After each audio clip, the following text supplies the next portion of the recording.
Hi students, good morning all of you. ఈరోజు మీకు నేను ఎన్ఎంఆర్ స్పెక్ట్రోస్కోపీ తెలుగు మీడియంలో మీకు నేను ఈ పార్ట్లో ఈ లెక్చర్ 1లో ఇంట్రడక్షన్ పార్ట్ని మీకు పరిచయం చేస్తాను. జాగ్రత్తగా వినండి. Be careful while listening this class.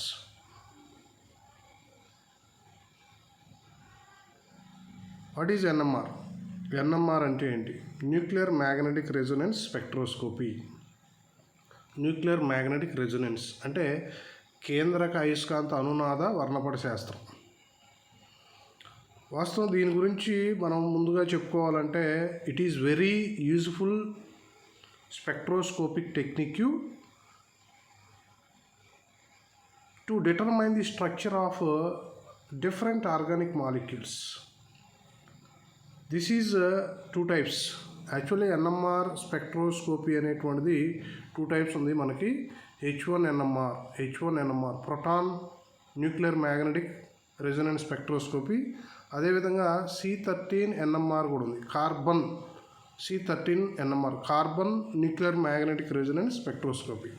మనకి డిగ్రీ లెవెల్లో మనం ఎక్కువగా మనకి H1NMR దీన్నే ప్రోటాన్ మ్యాగ్నెటిక్ రెజొనెన్స్ స్పెక్ట్రోస్కోపీ అని కూడా అంటారు.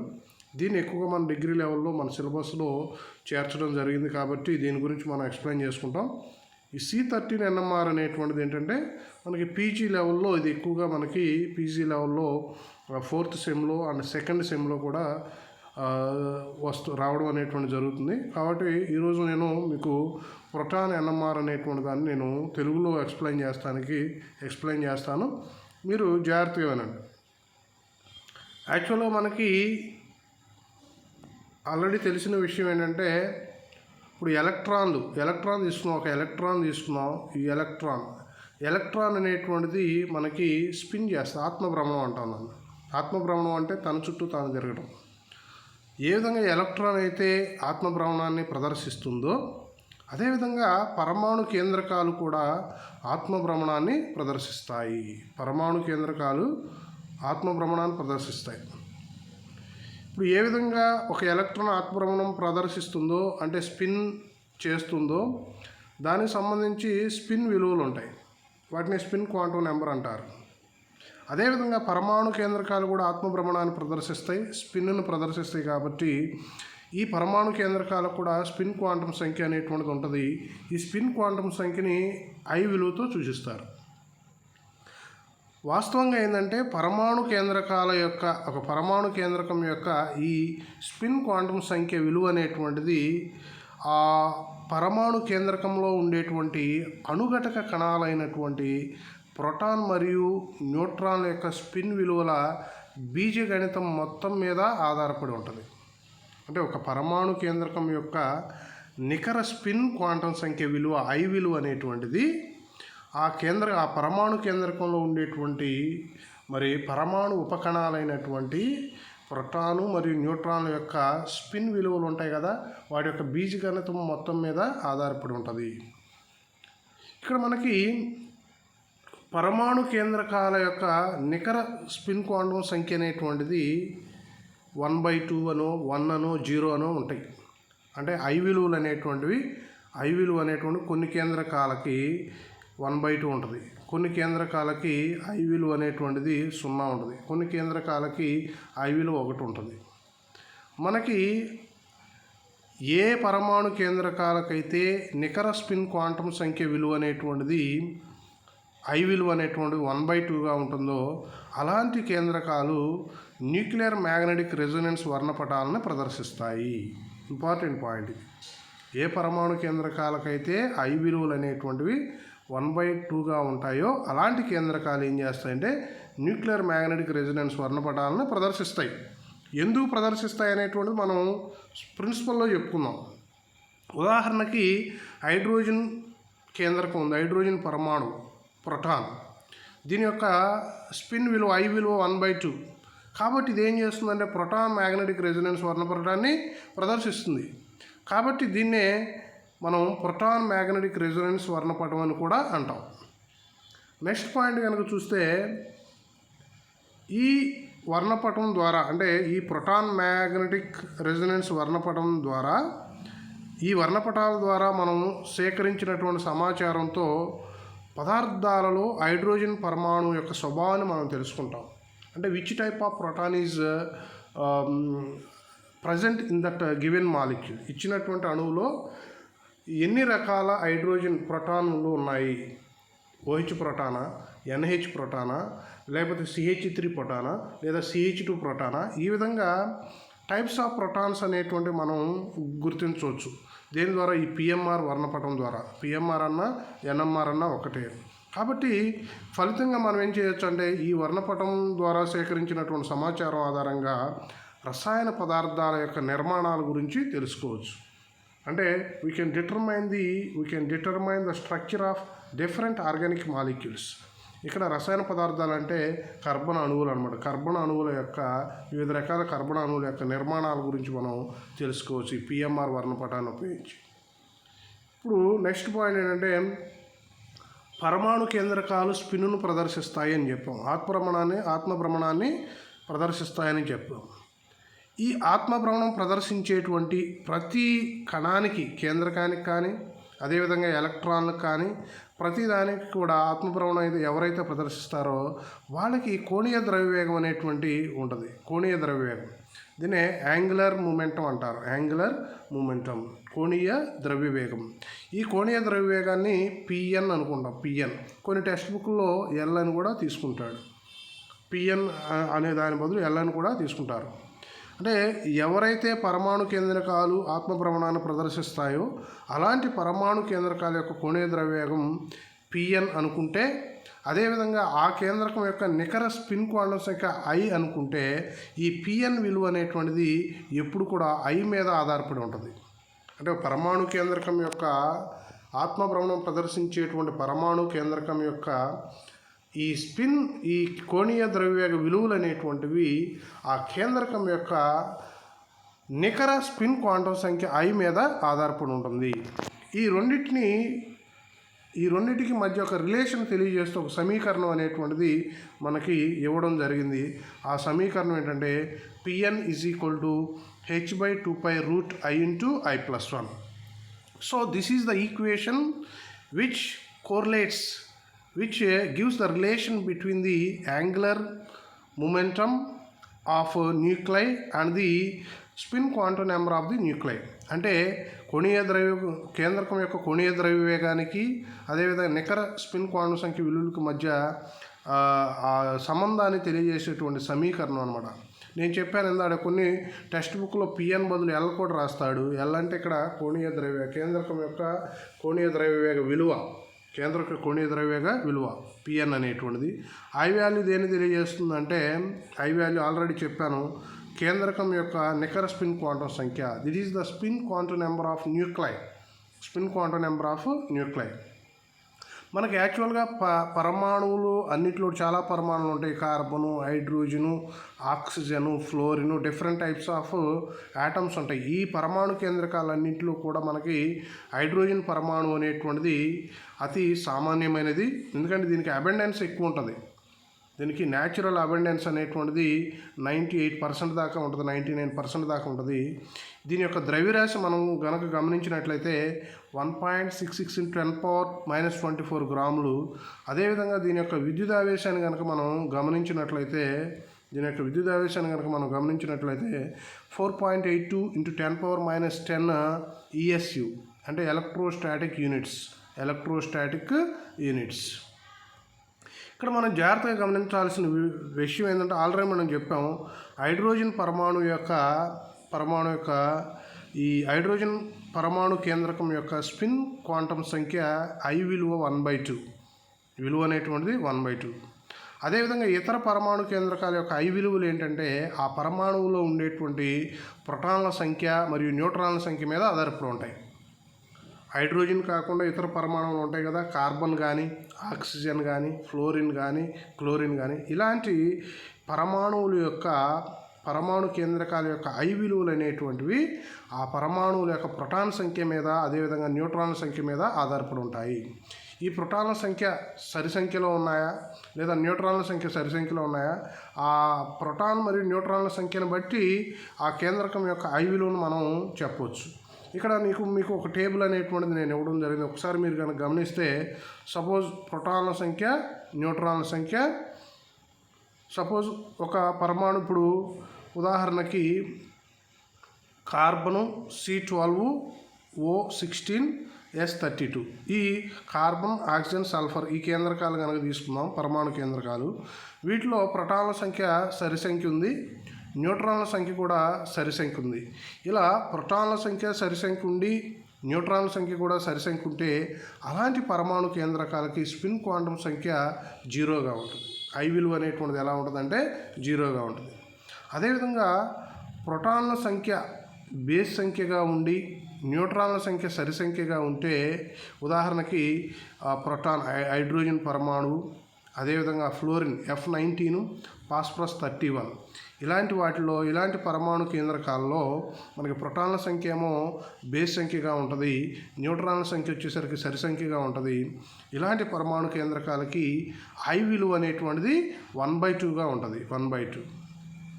అదేవిధంగా కొన్ని పరమాణు కేంద్రకాలు ఉంటాయి, సపోజ్ C13. ఇలాంటి పరమాణు కేంద్రకాలకి మనం జాగ్రత్తగా గమనిస్తే ప్రోటాన్ల సంఖ్య ఏమో సరి సంఖ్య, అదేవిధంగా న్యూట్రాన్ల సంఖ్య వచ్చేసరికి బేస్ సంఖ్య ఉంటుంది. ఇలాంటి పరమాణు కేంద్రకానికి కూడా I విలువ అనేటువంటిది 1/2గా ఉంటుంది.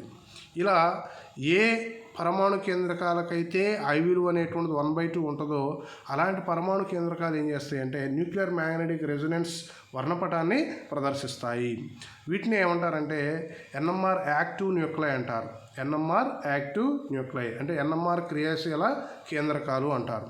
అదేవిధంగా కొన్ని పరమాణు కేంద్రకాలను కనుక తీసుకున్నట్లయితే డ్యూటీరియం H12, అదేవిధంగా నైట్రోజన్ N14, ఇలాంటి పరమాణు కేంద్రకాలలో మనం గమనిస్తే ప్రోటాన్ల సంఖ్య బేస్ సంఖ్యగా ఉంటుంది, న్యూట్రాన్ల సంఖ్య కూడా బేస్ సంఖ్యగా ఉంటుంది.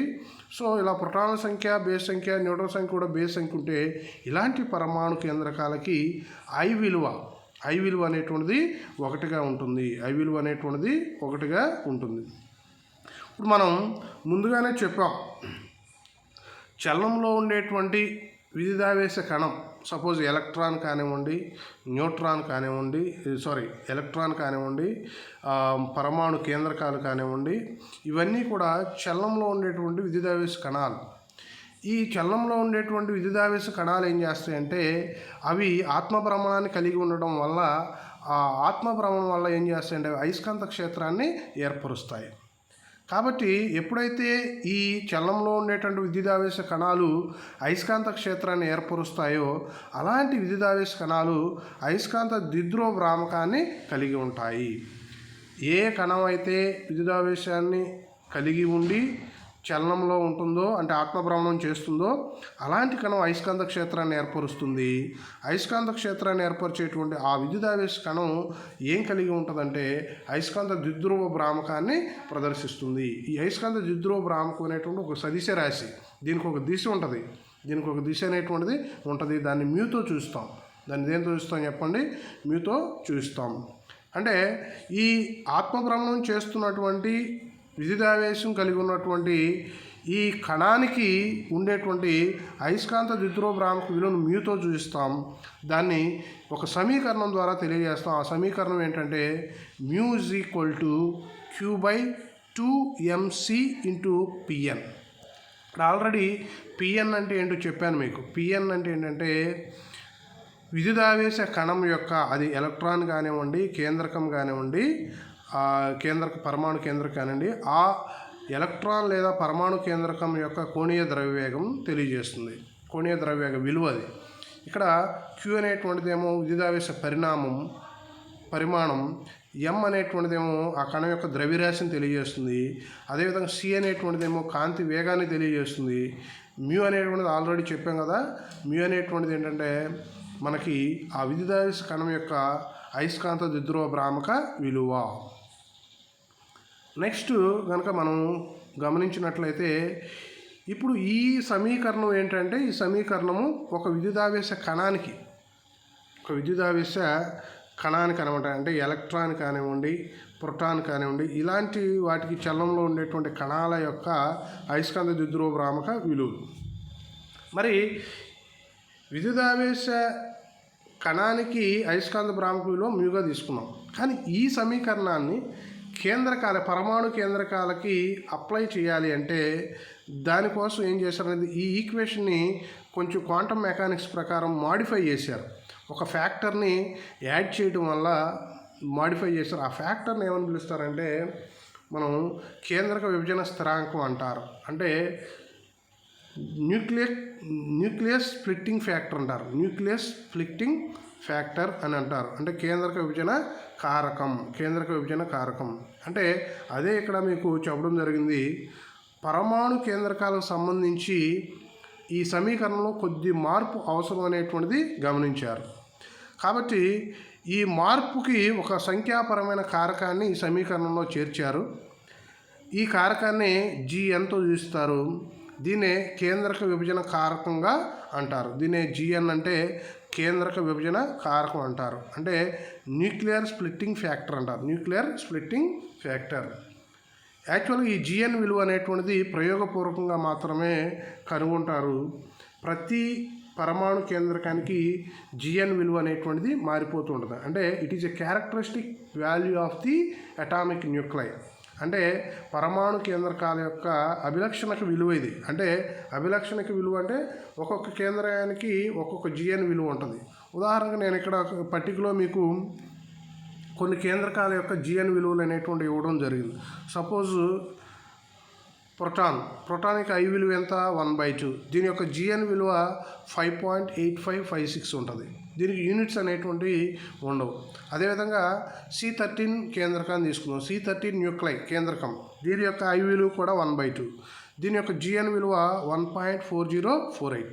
అదేవిధంగా F19 కేంద్రకాన్ని కనుక తీసుకుంటే దీని I విలువ కూడా 1/2. దీని యొక్క GN విలువ 5.257 ఉంటుంది. అదేవిధంగా క్లోరిన్ Cl35 ఈ న్యూక్లైకి I విలువ అనేటువంటిది 1/2 ఉంటుంది. దీని యొక్క GN విలువ 0.547. ఇప్పుడు ఈ GN అనేటువంటి విలువని సమీకరణంలో చేర్చడం ద్వారా ఆ సమీకరణం అనేటువంటిది కేంద్రకాలకి వర్తింపజేశారు. ఈ సమీకరణాన్ని వేటికి వర్తింపజేస్తారు అంటే పరమాణు కేంద్రకాలకి వర్తింపజేశారు. సో పరమాణు కేంద్రకం ఆత్మభ్రమణం చేస్తున్నటువంటి పరమాణు కేంద్రకం యొక్క అయస్కాంత ద్విధ్రువ భ్రామకాన్ని ఈ సమీకరణం తెలియజేస్తుంది. ఆ సమీకరణం ఏంటంటే μ=GN × Q/2mc × Pn.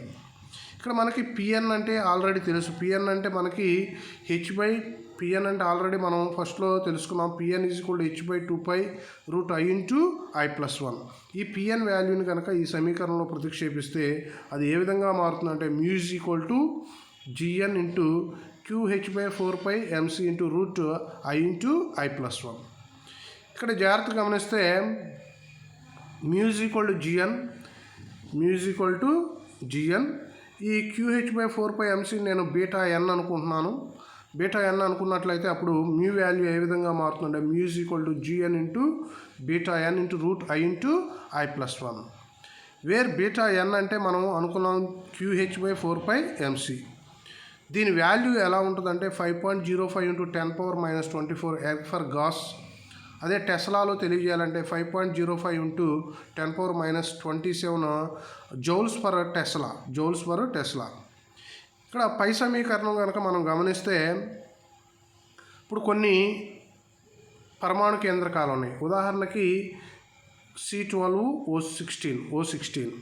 ఈ పరమాణు కేంద్రకాలకి I విలువ మనం 0 ఉంటుందని ప్రీవియస్ పట్టికలో చూసాం. ఇప్పుడు I విలువ 0 అయినప్పుడు ఇక్కడ మ్యూ కూడా ఏమవుతుంది 0 అవుతుంది. μ=0 అవుతుంది కాబట్టి ఈ పరమాణు కేంద్రకాలు అనేటువంటిది NMR వర్ణపటాన్ని ఇవ్వవు. అంటే క్రియాశీలతను ప్రదర్శించవు అనమాట. NMR యాక్టివ్ కాదు కాబట్టి ఇక్కడ μ=0 అవుతుంది కాబట్టి ఈ పరమాణు కేంద్రకాలు అనేటువంటిది NMR ఇన్యాక్టివ్. అదేవిధంగా ప్రోటాన్ కనుక తీసుకున్నట్లయితే ప్రోటాన్కి I విలువ 1/2. అంటే I విలువ అనేటువంటి 0 కాదు కాబట్టి మ్యూ కూడా 0 కాదు. ఇలాంటి ప్రోటాన్ లాంటి అంటే అయస్కాంతం మ్యూజీ నాట్ ఈజ్వల్ జీరో అంటే అర్థం ఏంటి? ఇవి అయస్కాంత ద్విధ్రువభ్రామకాన్ని కలిగి ఉంటాయి. వీటికి ఒక అయస్కాంత ద్విధ్రువభ్రామక విలువ ఉంటుంది. ఇలాంటి అయస్కాంత ద్విధ్రువభ్రామకం ఉన్నటువంటి ప్రోటాన్ లాంటి కేంద్రకాలని బాహ్య అయస్కాంత క్షేత్రం ఒక హెచ్ అనేటువంటి అయస్కాంత క్షేత్ర బలం ఉన్నటువంటి బాహ్య అయస్కాంత క్షేత్రంలో ఉంచినప్పుడు ఆ కేంద్రకం యొక్క స్థితిశక్తి అనేటువంటిది పొందుకుంటుంది. ఆ స్థితిశక్తి విలువని ఒక సమీకరణం ద్వారా తెలియజేస్తాం. ఆ సమీకరణాన్నే μn -h μ cos θ. ఇక్కడ మైనస్ అనేటువంటిది ఇక్కడ మనం బాహ్య అయస్కాంత క్షేత్రంలో ఉంచుతున్నాం కాబట్టి మనం ఆ స్థితిశక్తి అనేటువంటిది మనం మైనస్లో చూపిస్తాం. కాబట్టి దీని గురించి ఎక్కువ ఆలోచించాల్సిన అవసరం లేదు. ఏం లేదు, ప్రోటాన్ లాంటి NMR యాక్టివ్గా ఉన్నటువంటి కేంద్రకాలని బాహ్య అయస్కాంత క్షేత్రంలో ఉంచినప్పుడు హెచ్ అనేటువంటి అయస్కాంత క్షేత్ర బలం ఉన్నటువంటి బాహ్య అయస్కాంత క్షేత్రంలో ఉంచినప్పుడు ఆ కేంద్రకం యొక్క స్థితిశక్తి విలువని మనం ఒక సమీకరణం ద్వారా తెలియజేస్తాం.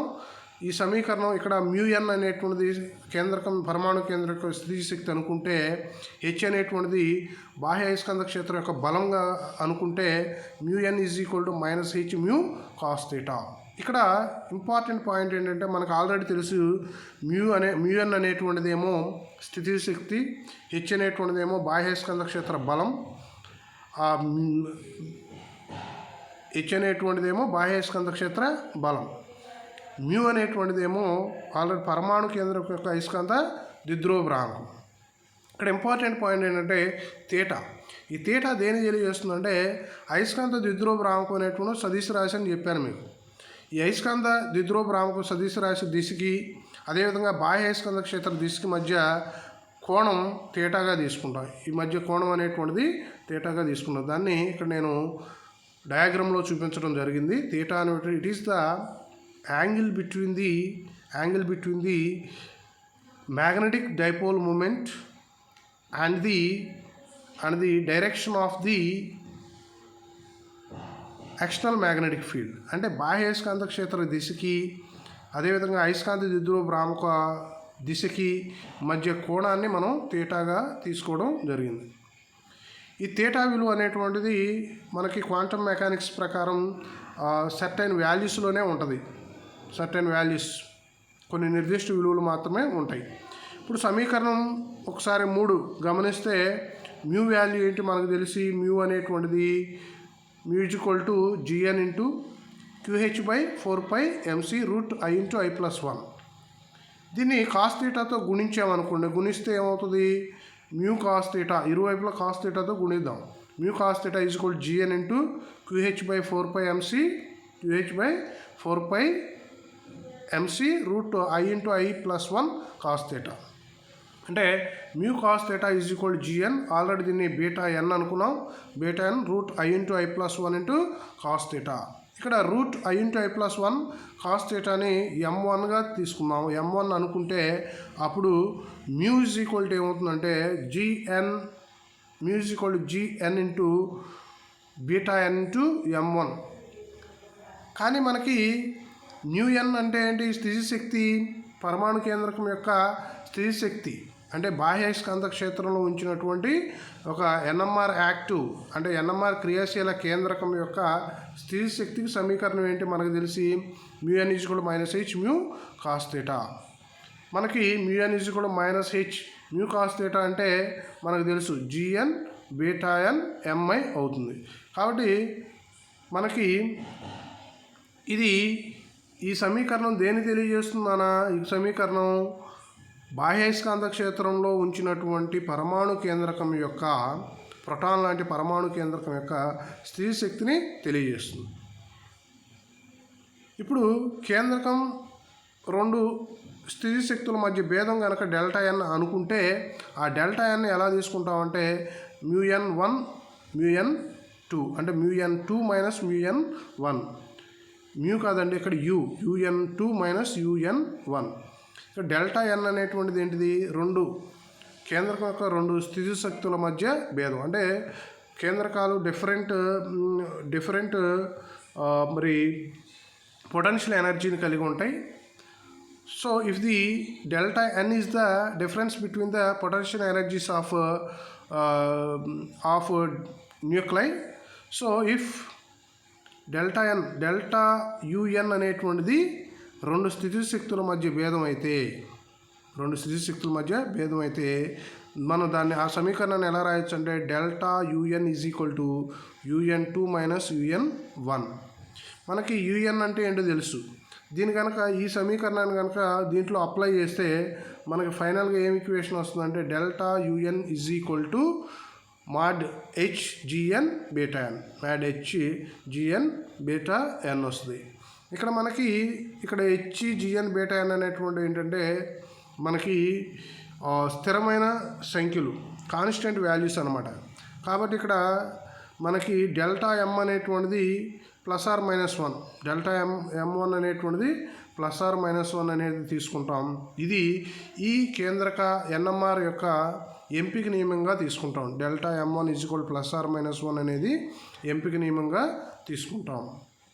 ఇక్కడ మనకి ఈ శక్తి భేదం అంటే డెల్టా యుఎన్ త్రిశక్తి భేదం అనేటువంటిది mod HGN బీటా n అనేటువంటిది ఏంటంటే ధన విలువని సూచిస్తుంది.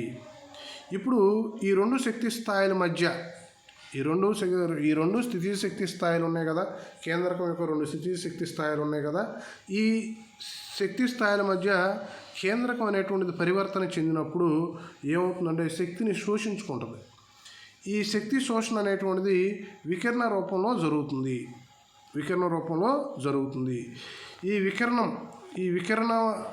ఈ శక్తి శోషించుకున్నటువంటి వికిరణ రూపంలో జరుగుతుందని చెప్పాం కదా. ఎప్పుడు రెండు శక్తి స్థాయిల మధ్య కేంద్రకం అనేటువంటి పరివర్తన చెందినప్పుడు ఆ శక్తి అనేటువంటిది శోషించుకుంటుంది కేంద్రకం. ఈ శక్తి శోషణ అనేటువంటి వికిరణ రూపంలో జరుగుతుంది. ఈ శోషించుకున్న వికిరణం యొక్క పౌనపున్య విలువ మ్యూ అనుకుంటే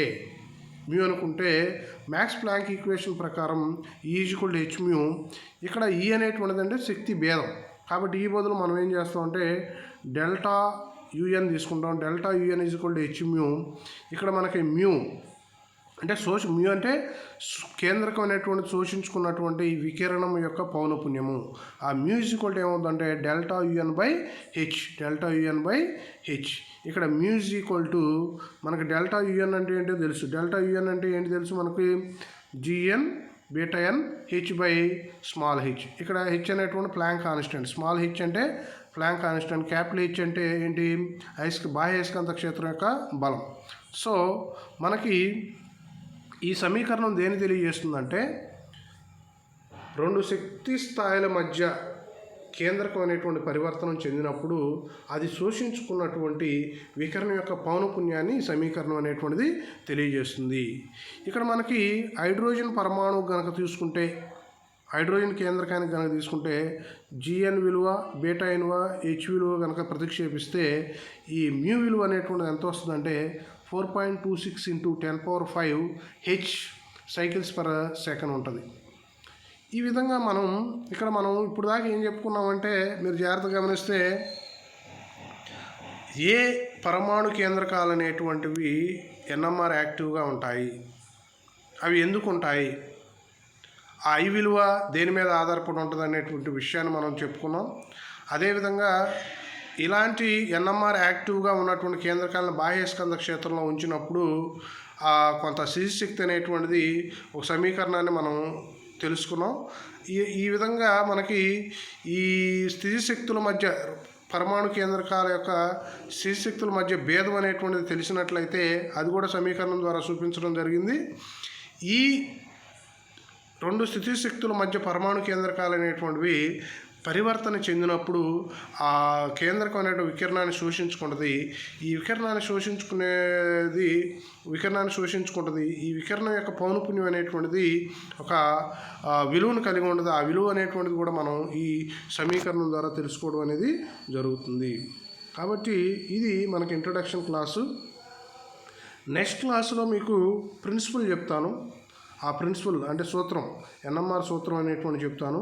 ఇది 1కి 2 సార్లు వినండి, ఎందుకంటే ఇది మామూలుగా మనకి ఇంట్రొడక్షన్ క్లాసే. కాబట్టి ఇక్కడ మనం మెయిన్గా తెలుసుకున్నది ఏంటంటే కోణీయ ద్రవ్యవేగం Pn, దాన్ని ఎల్ అని కూడా చూస్తారు. ఐ అనేటువంటి దాన్ని తెలుసుకున్న పరమాణు కేంద్రకాలకి. అదేవిధంగా అయస్కాంత భ్రామకంకి సమీకరణం తెలుసుకున్నాం మ్యూకి. మనకు అదేవిధంగా బాహ్యస్కంద క్షేత్రంలో ఉంచినటువంటి ఆ కేంద్రకం యొక్క స్థితిశక్తి ఏ విధంగా ఉంటుంది, దాని యొక్క సమీకరణం ఏంటనేటువంటిది మనం తెలుసుకున్నాం. అదేవిధంగా ఈ విధంగా స్థితిశక్తి ఉన్నప్పుడు రెండు స్థితిశక్తుల మధ్య కేంద్రక పరివర్తన చెందుతుంది. ఆ పరివర్తన చెందడానికి అవసరమైనటువంటి శక్తిని వికర్ణ రూపంలో కేంద్రకం అనేది శోషించుకుంటుంది. ఆ వికర్ణ పౌనపుణ్యం అనేటువంటిది కూడా ఈ సమీకరణం ద్వారా మనం తెలుసుకున్నాం. కాబట్టి ఇక్కడ మనకేంటంటే ఎన్ఎంఆర్ వర్ణపటానికి సంబంధించి మీరు ఈ ఇంట్రడక్షన్ క్లాస్ని 1-2 సార్లు వినండి. మీకు వింటూ ఏం చేస్తారంటే నోట్స్ రాసుకోండి. 1-2 సార్లు వినడం వల్ల మీకు ఒక ఐడియా వస్తుంది. కాబట్టి please right while listening this video. Thank you so much.